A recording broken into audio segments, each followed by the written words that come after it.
أما بعد فأعوذ بالله من الشيطان الرجيم بسم الله الرحمن الرحيم حميم والكتاب المبين إنا أنزلناه في ليلة مباركة إنا كنا منذرين فيها يفرق كل أمر حكيم صدق الله العظيم وصدق رسوله النبي الكريم ونحن على ذلك لمن الشاهدين والشاكرين والحمد لله رب العالمين.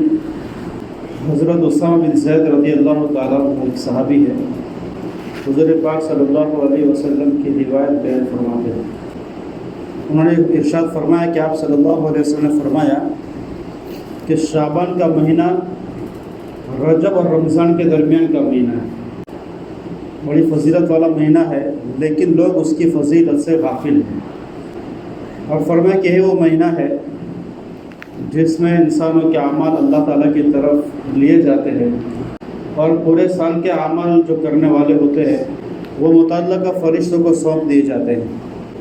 لہٰذا میں چاہتا ہوں کہ جب میرے اعمال اللہ تعالیٰ کے پاس جا رہے ہو اور اللہ تعالیٰ کے پاس سے میرے لیے اگلے سال کے کارناموں میں آ رہے ہو تو میں روزے کے ساتھ ہوں. شعب الایمان میں اس روایت کو بیان کیا گیا ہے. اور اللہ کا شکر ہے کہ ہم شعبان کے مہینے میں چل رہے ہیں جس کے بارے میں حضور پاک صلی اللہ علیہ وسلم نے فرمایا کہ بڑی فضیلت والا مہینہ ہے لیکن لوگ اس کی فضیلت سے غافل ہیں. اور میرا دل چاہتا ہے کہ میں شعبان کے مہینے میں روزے کے ساتھ رہوں. اور حضرت عائشہ صدیقہ رضی اللہ تعالیٰ عنہ فرماتی ہے کہ حضور پاک صلی اللہ علیہ وسلم رمضان کے علاوہ کسی بھی پورے مہینے کے روزے نہیں رکھتے تھے. آپ صلی اللہ علیہ وسلم 30 کے 30 دن پہلی تاریخ سے لے کر آخری تاریخ تک پورے روزے کھڑے رمضان میں رکھتے تھے. باقی کسی اور مہینے میں پورے 30 دن کے پورے 29 دن کے روزے آپ صلی اللہ علیہ وسلم نہیں رکھتے تھے. رمضان کے علاوہ آپ صلی اللہ علیہ وسلم روزے رکھنا شروع کرتے. حضرت عائشہ صدیقہ رضی اللہ عنہ فرماتی ہے کہ آپ اتنے کثرت کے ساتھ روزے رکھتے یعنی شروع کر دیتے کہ ہم کو گمان ہوتا کہ آپ صلی اللہ علیہ وسلم کبھی بھی روزہ نہیں چھوڑیں گے, ہمیشہ رکھیں گے. پھر آپ صلی اللہ علیہ وسلم اس ترتیب کو بدل دیتے, پھر آپ روزہ نہیں رکھتے.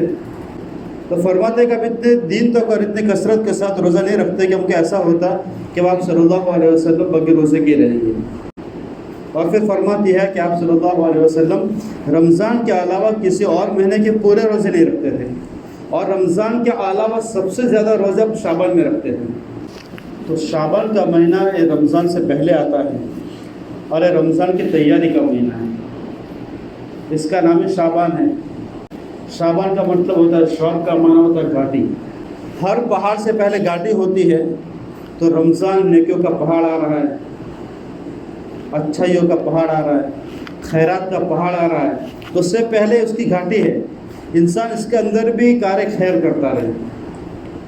یہ رمضان کے لیے اس کی تیاری ہو جائے گی.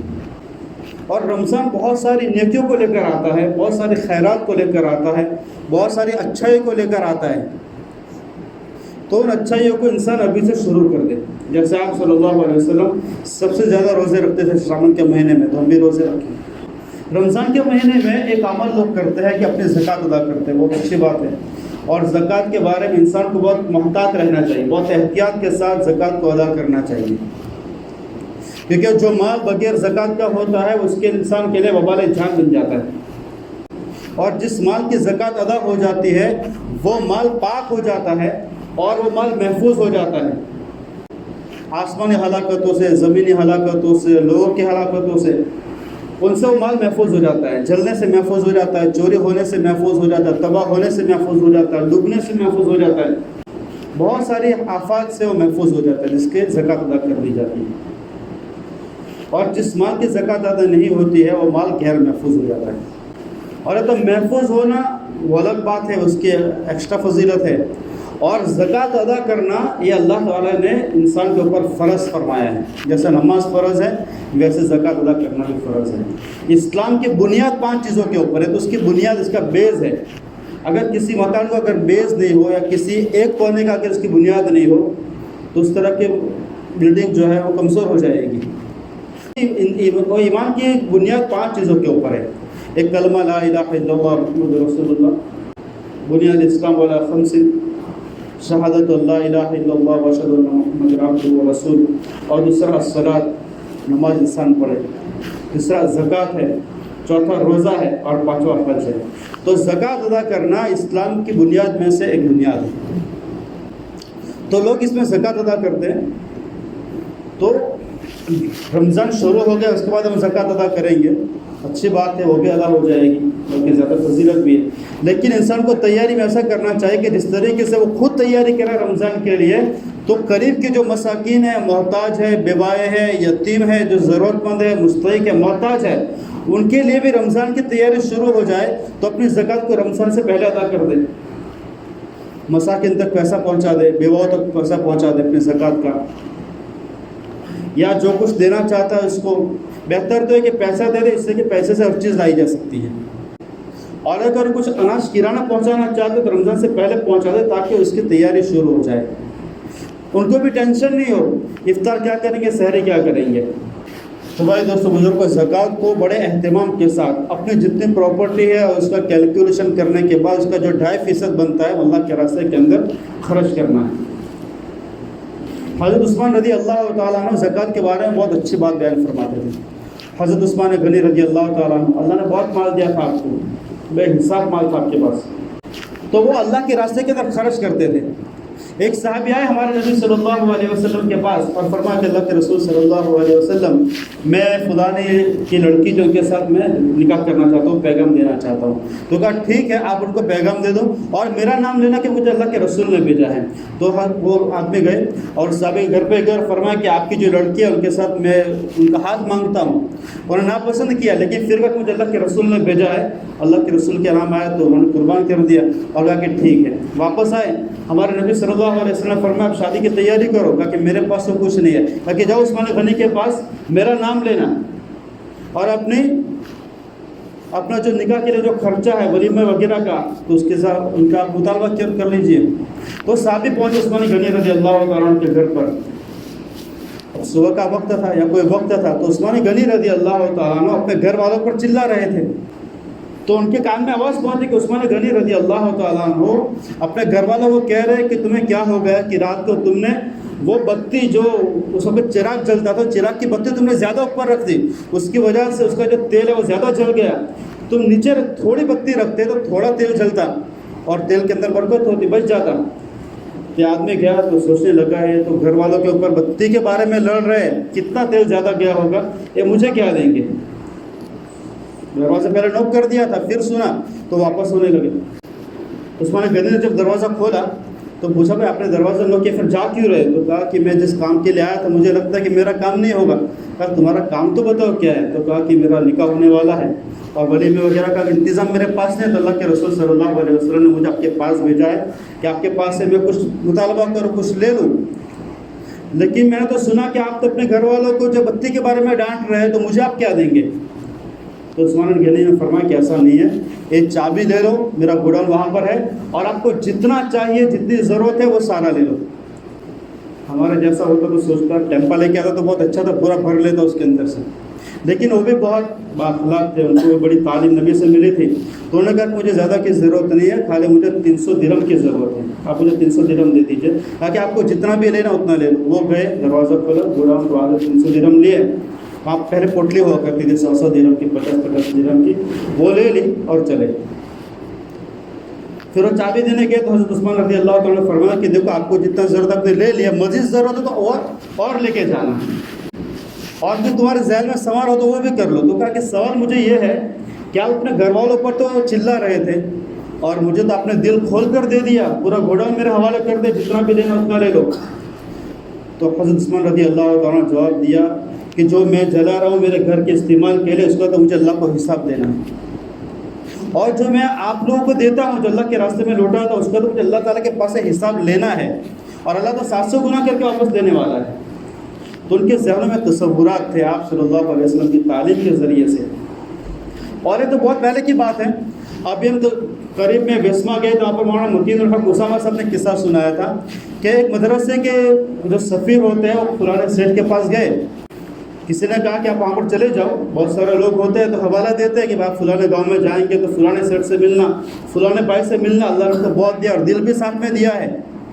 تو وہ سیٹ کے پاس گئے، تو جب وہ سیٹ کے پاس پہنچے نا صبح کے اندر، تو وہ سیٹ آفس کے اندر آئے تو اس کو کہا کہ مچھر بہت ہو رہے، تھوڑا اگربتی جلا لو، کام والے سے کہا۔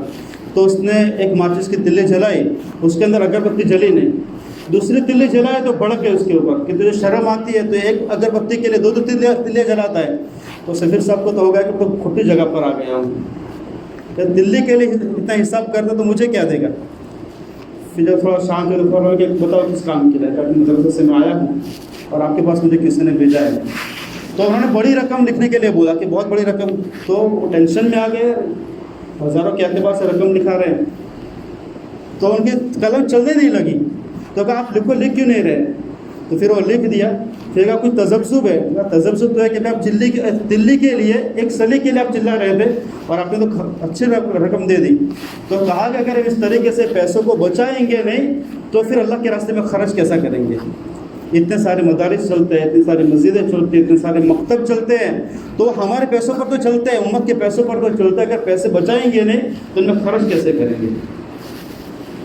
بھائی دوستو بزرگوں کا پری پلان ہے کہ مسلمانوں کے اندر جو ہے نا خواہشات کو بھر دیا گیا۔ جب انسان کو خواہشات زیادہ ہوگی تو اس کا پورا پیسہ خواہشات پہ لگے گا، جتنا آئے گا وہ کم پڑے گا۔